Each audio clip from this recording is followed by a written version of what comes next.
এবার ঘুষকাণ্ডে গ্রেপ্তার হলেন ইডির এক আধিকারিক। ধৃতের নাম চিন্তন রঘুবংশী। ওড়িশা ইডির ডেপুটি ডিরেক্টর পদমর্যাদার ওই আধিকারিককে 20 লক্ষ টাকা ঘুষ নেওয়ার অভিযোগে গ্রেপ্তার করা হয়েছে। জানা যায়, চিন্তন রঘুবংশী নামের ওই ইডি আধিকারিক 2013 সালের IRS অফিসার ছিলেন।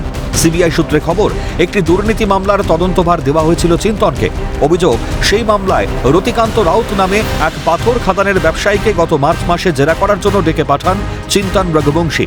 সেখানেই তার কাছ থেকে মামলা থেকে অব্যাহতির জন্য এই বিপুল পরিমাণ টাকা ঘুষ চাওয়া হয় বলে অভিযোগ। এরপরেই বিষয়টি সিবিআইকে জানান ওই ব্যবসায়ী, আর তারপরেই FIR দায়ের করে সিবিআই। এরপর ওই ইডি আধিকারিককে ধরার জন্য ফাঁদ পাতে সিবিআই। বৃহস্পতিবার ওই ব্যবসায়ীর থেকে প্রথম কিস্তির টাকা নেওয়ার সময় চিন্তনকে পাকড়াও করেন সিবিআই আধিকারিকরা। রঘুবংশীর সঙ্গে আর কারা কারা যুক্ত রয়েছেন তা জানার চেষ্টা করছেন তদন্তকারীরা। একই সঙ্গে তার আর্থিক লেনদেন, পেশাগত কার্যকলাপ এবং অন্য কোনো অনিয়মের সঙ্গে তিনি যুক্ত রয়েছেন কিনা তাও খতিয়ে দেখা হচ্ছে। প্রসঙ্গত, শিক্ষক নিয়োগ, গরু পাচার, রেশন বন্টন দুর্নীতি এছাড়াও একাধিক দুর্নীতির তদন্ত করছে ইডি। আর এবার ঘুষকাণ্ডে গ্রেপ্তার হলেন ইডিরই এক আধিকারিক।